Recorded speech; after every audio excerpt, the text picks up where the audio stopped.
தேனிசை செல்லப்பா அவர்கள் தனது 85வது வயதில் காலமானார் என்ற செய்தி உங்களுக்கு பலருக்கு எட்டியிருக்கும். அவருடைய துணைவியார், பிள்ளைகள், குடும்பத்தினருக்கு எனது ஆழ்ந்த இரங்கலை தெரிவிப்பதோடு, நாங்கள் பேசா பக்கங்களை தான் பேசுகிறது என்னுடைய வழக்கம். மக்களுக்கு தெரிந்திருக்காத செய்திகளை பேசுகிறது தான் வழக்கம். ஐயா தேனிசை செல்லப்பா அவர்களை கிட்டத்தட்ட நான் 4 முறைக்கு மேலே நேர்காணல் செய்திருக்கிறேன். அதாவது செவ்வி எடுத்திருக்கிறேன், பேட்டி எடுத்திருக்கிறேன். அவர் விடுதலை புலிகளினுடைய மேடைக்கு நம்முடைய குமுகாயத்துக்கு, நம்முடைய சமுதாயத்துக்கு, நம்முடைய பாசறைக்கு எப்படி இழுத்து வரப்பட்டார், எப்படி கூட்டி வரப்பட்டார் என்ற செய்தியை எல்லாம் கேள்விப்பட்டிருக்கேன். இதை ஒரு வேறு நிகழ்ச்சியில் அல்லது வேறு அடுக்கில் நான் உங்களுக்கு சொல்கிறேன். கனடாவுக்கு அவர் 95 அல்லது 96ஆம் ஆண்டுக்கு வந்திருக்கணும். அப்போ இங்கே பரபரப்பாக இருந்த விடுதலை புலிகளின் அறிவிப்பாளர், அவர் பேர் ஞான பண்டிதன். அவர் என்னுடைய வயதில் மூத்தவர். அவர் பொதுவாக தனக்கு உடைய பேரை செய்திகள் வாசிப்பது பி ஞான பண்டிதன் என்று தான் வாசிப்பார். அவருடைய அப்பாவுக்கு பேர் பாலசிங்கம் நினைக்கிறேன். அப்போ அதனால் ஆங்கில அந்த இனிஷியல் முன்னெழுத்தை போட்டிருப்பார். செய்திகள் வாசிப்பது பி ஞான பண்டிதன் அண்டு.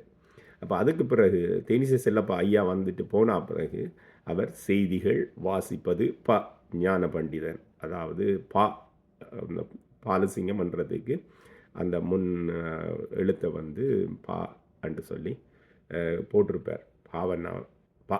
அப்போ நான் கேட்டேன், பண்டிதனை ஏன்னு இப்போ மாற்றிட்டீங்களான்னு சொல்லி கேட்டேன். அடே தேனிசை செல்லப்பா மேடையில் கிழிச்சார்ல, வெள்ளக்காரனுக்கு பிறந்தீங்களான்னு இந்த இங்கிலீஷில் இனிஷியல் போடுறவங்கள நீங்கள் எல்லாம் வெள்ளக்காரன் தான் உனக்கு அப்பனா என்று சொல்லி கிழிச்சார்ல. அதனால தான் நான் மாற்றிட்டேன்னு சொல்லி, அதனால் சமூக மாற்றங்களுக்கும் தமிழ் மொழியை தூய்மைப்படுத்துவதற்கான மாற்றங்களுக்கும் ஐயா பயன்படுத்தப்பட்டிருக்கிறார் என்பதை இந்த கணம் உங்களுக்கு கண்கூடான சாட்சியாக நான் உங்களுக்கு சொல்லி வைக்கிறேன். அதே மாதிரி ஐயாவினுடைய புகழின் உச்சியில் இருக்கிற நிறைய விஷயங்களை பலர் பேசியிருப்பினோம்.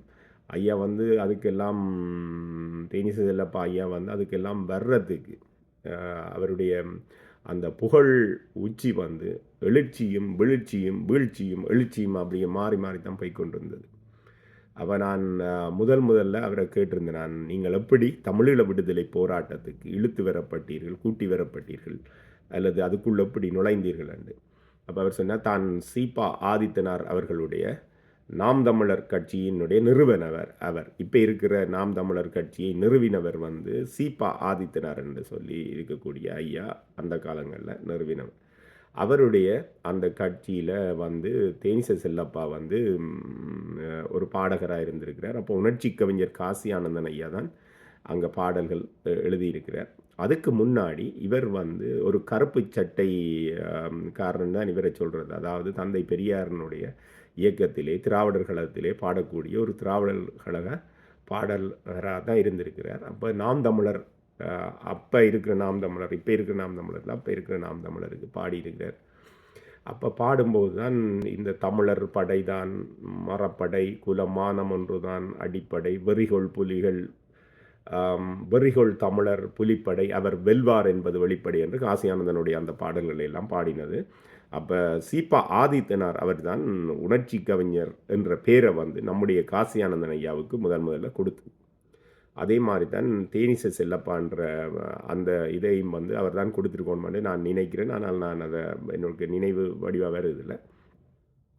அப்போ அங்கே பாடிக்கொண்டிருந்ததாகவும் ஒரு நாள் உணர்ச்சி கவிஞர் காசி ஆனந்தன் இப்படி ஈழ விடுதலைகளுக்கு பாடல் பாடணும், இனி ஈழ விடுதலை இதில் தான் நான் சேர்ந்து இயங்குகிறேன் அப்படின்னு சொல்லி போட்டு விடுதலை போராளிகள் வந்திருக்கினம் அவையை சந்திக்கணும்னு சொல்லி தமிழ்நாட்டில் தன்னை கூட்டி கொண்டு போனதாகவும், அப்போ தான் முதலாக 80களில் தமிழீழ தேசிய தலைவர் மேதகவி பிரபாகரன் அவர்களை சந்தித்ததாகவும், அப்புறம் ஒரு ஒரு இளைஞராக இருந்ததாகவும், அப்போவே அவரை பார்த்தா ஒரு குதிரை குட்டி மாதிரி இருக்க மாட்டேன், அவற்ற மொழியில் எனக்கு சொன்னார், ஒரு குதிரை குட்டி மாதிரி இருக்கும், ஓடி ஓடி திரிவார், ஒரு இடத்துல நிற்க மாட்டார், இப்படி ஒரு வித்தியாசமான ஆளாக தனக்கு தென்பட்டதாகவும் சொன்னார்.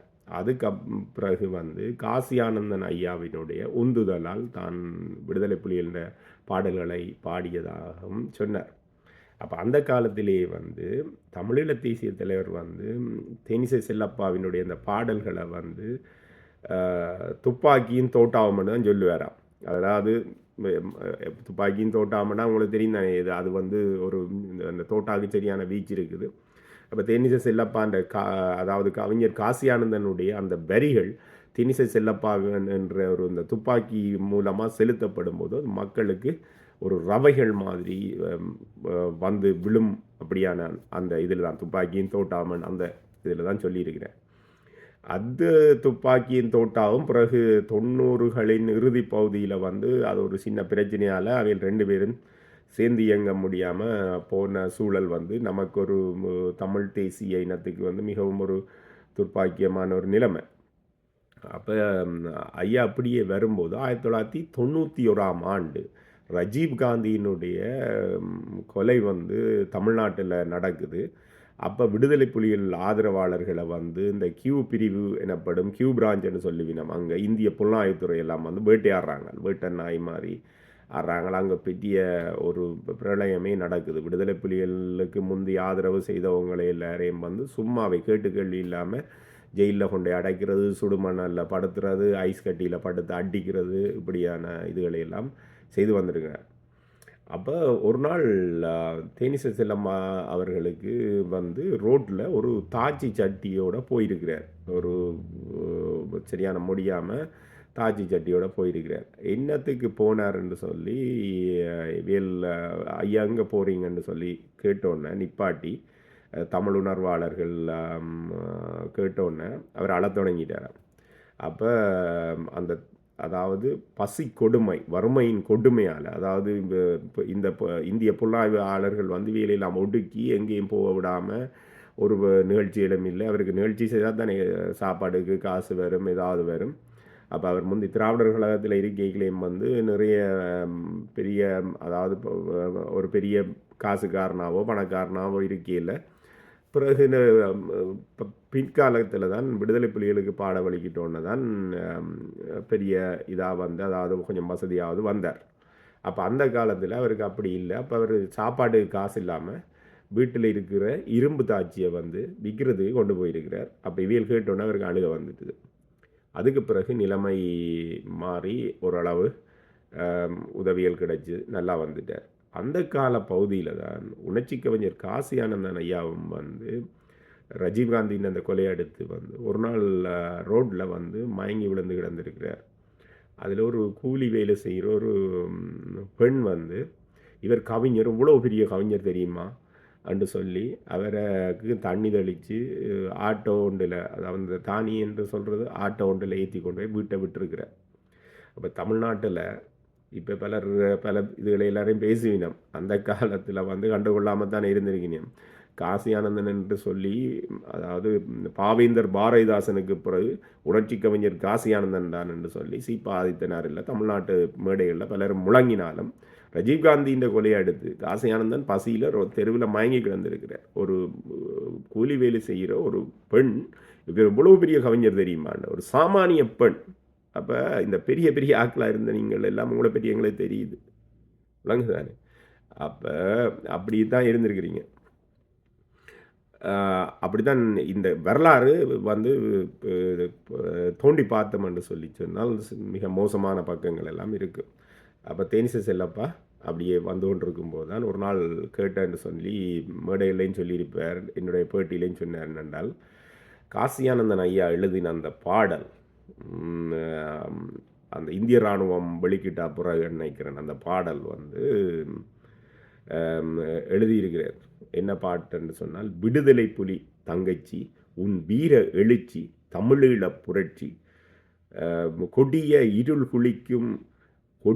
இருள் கிழிக்கும் இடிமின்னல் நெருப்பே அடிமை பெண் விலங்கு உடைத்த புதிய பெண் பிறப்பேன்னு சொல்லி உணர்ச்சி கவிஞர் எழுதியிருப்பார். அந்த பாடலை கியூ பிரான்ச்காரன் கேட்டிருக்கான் வந்து, இந்த பாடல் வேட்டு வைக்கிறதுக்கு முதல் எழுதினதா வேட்டு வைக்கிறதுக்கு பிறகு எழுதினதாண்டு, அதாவது ரஜீவ்காந்திக்கு வேட்டு வைக்கிறதுக்கு முதல் எழுதினதா பிறகு எழுதினதாண்டு.